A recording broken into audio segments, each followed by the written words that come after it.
Live from downtown Detroit, Local 4 News at noon starts now. Jury's beginning their second day of deliberations in Jennifer Crumbley's trial.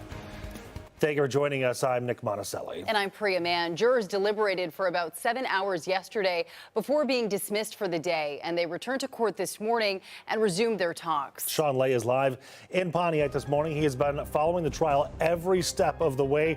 Sean, we are just playing the waiting game at this point.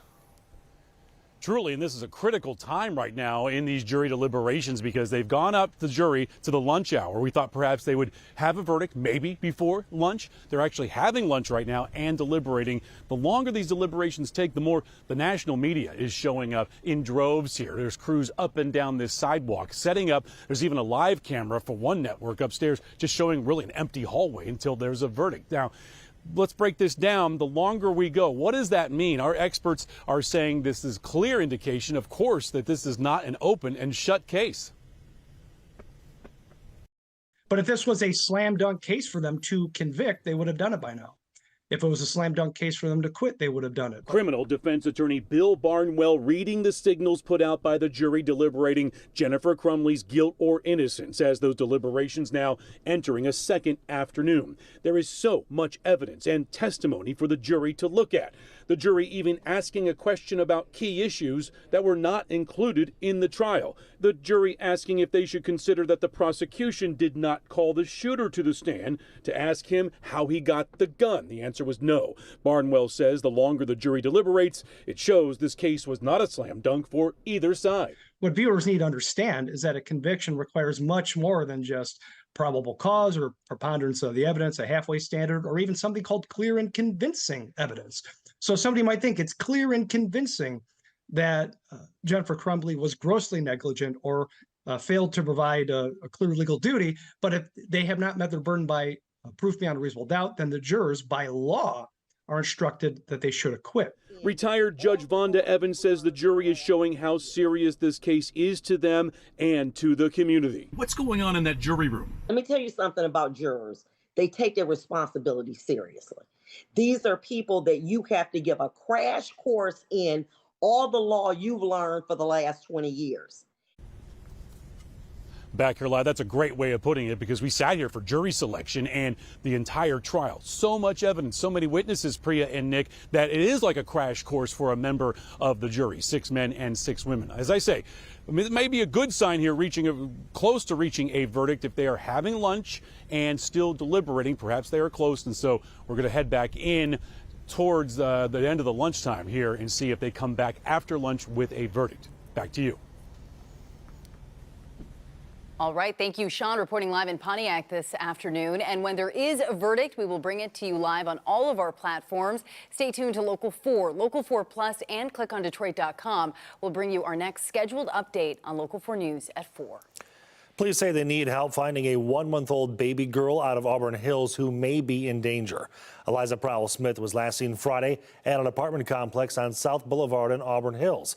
Police believe the infant is with her mother, Amanda Prowell-Smith, who has a history of mental illness. If you have any information on where they could be, call Auburn Hills Police or Crime Stoppers. That number is 1-800-SPEAK-UP.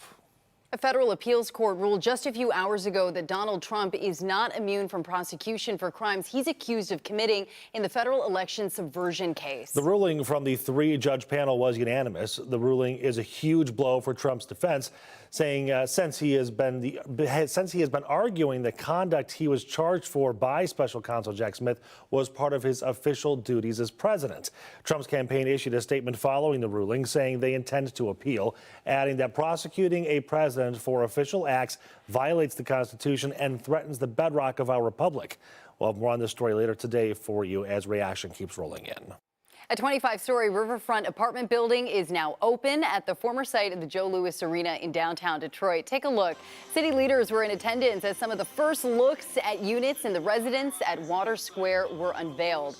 There are studio, 1-bedroom and 2-bedroom floor plans, and the building is pet-friendly. We'll have more on today's opening later on Local 4 News at 5. It's been great watching that getting built right by the station. Well, especially, yeah, it's right across the street. Yeah. You can see it go up, and I know it's going to be a luxury apartment complex with a great view of the Detroit skyline, the river, your friends over in Windsor. That's right. And the one thing I noticed was all that sunshine kind of glinting off the windows there. Ashley, it's gorgeous out there. Yeah, I'm sorry, what is this that we see in the sky? What? Look at how much sun. I know. So yeah, a ton of sun across southeastern Michigan. A few clouds mixing in closer to Metro Airport, Mount Clemens, and Pontiac. But overall, the sun is winning out at this lunch hour, and it's going to stick around throughout the afternoon. So really pleasant afternoon on tap. Grab the sunglasses as we do hold on to the sunshine for a little bit. Now, we will continue to warm up throughout the work week, and that's going to take us to near record territory as we get in the later part of the week. We'll talk more about that in a second. But with the warmer temperatures will come the chance for rain, especially Thursday night, and then kind of scattered off and on for your Friday. Live look at Metro Airport. It's bright out there, and the winds are on the lighter side. 40 degrees at Metro Airport, 39 in Ann Arbor, 40 in Lapeer, 38 in Monroe. So your forecast the rest of this afternoon, just mostly sunny and mild. We'll take it for this point in February. 42 degrees for that afternoon high. We'll be down to about 35 at 6. So once that sun sets, it cools off pretty quickly. But check this out.